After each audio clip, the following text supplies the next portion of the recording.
Hello again. We gotta talk a bit about the Battlefield 6 beta. Again.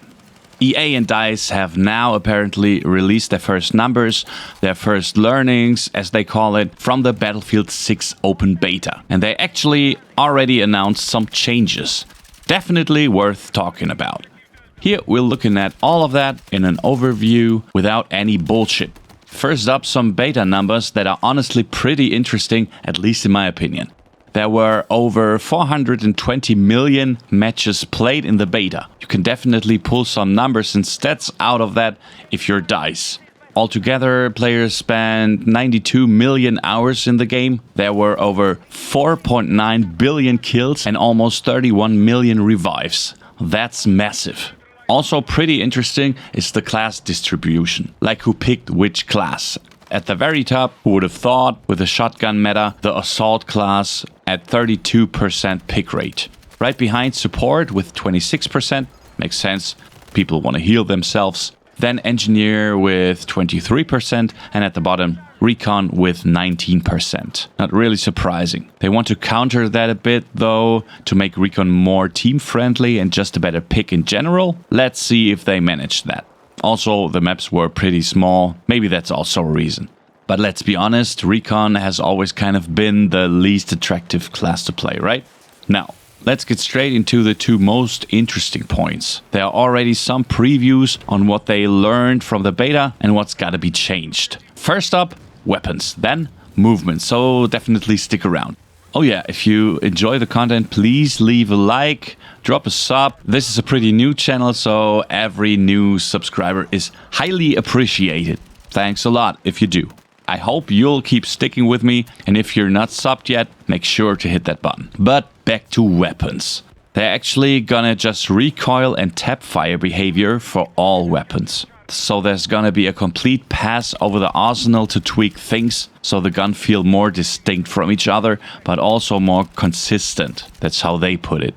The focus will be on precise burst and tap fire. That's exactly what many criticized. It ties into skill ceiling and all that. The tap firing at range didn't really feel rewarding. With many weapons you can just spray and they probably adjust spread and recoil so you're not accurate anymore after a few shots and tap firing becomes more viable. That's clearly the goal here. And honestly, we all expected the next one. The shotgun is getting nerfed. It will need more pellet hits to get a kill.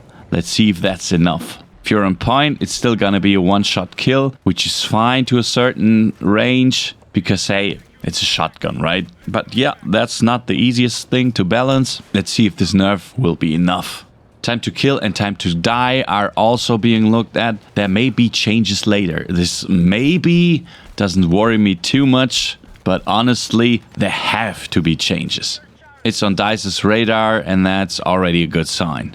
Now, onto movement. Always a controversial topic in the Battlefield community. Many already said it was too fast. Personally, I actually liked it, but let's look what they want to change. That combination of sliding and jumping is gonna get nerfed. So jumping into a slide or sliding into a jump will result in less speed, making it slower, not so COD-like as many complained.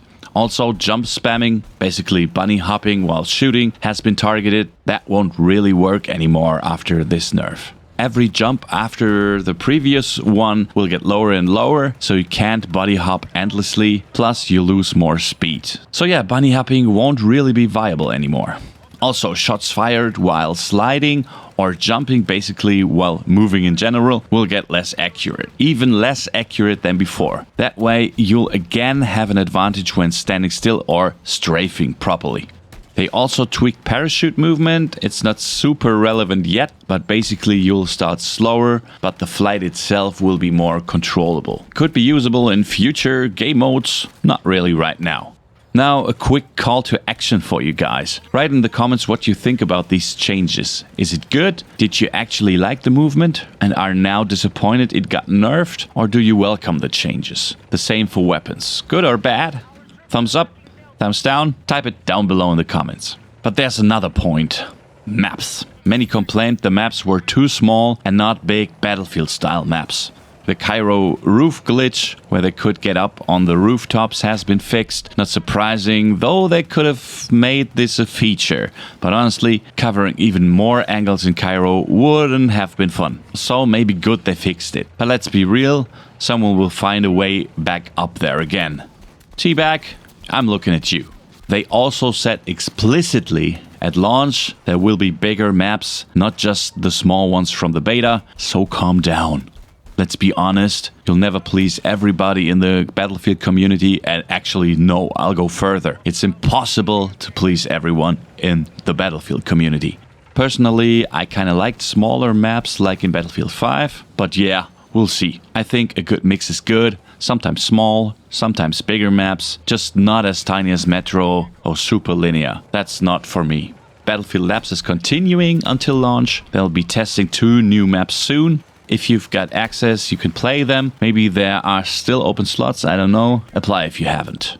Myrak Valley or Mirak Valley, no idea how to pronounce it, is being tested, and also Operation Firestorm, the new version. Looking at Iwo Jima, remade for 2042, honestly, that's one of the best remakes so far, maybe even the best thing that's come out in 2042.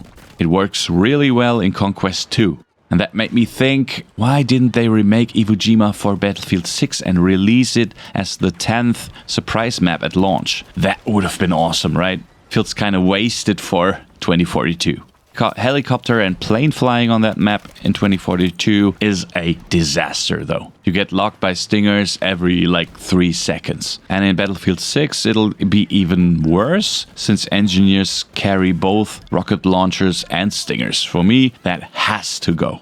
And it does worry me a bit that nothing about the assault weapon sling or the engineer double launcher loadout was mentioned in DICE's first statement. I hope they will fix that. Let's wait and see and hope.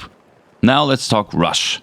There's actually quite a long list here. Rush, originally from Bad Company, classic with 12v12 or 16v16 players.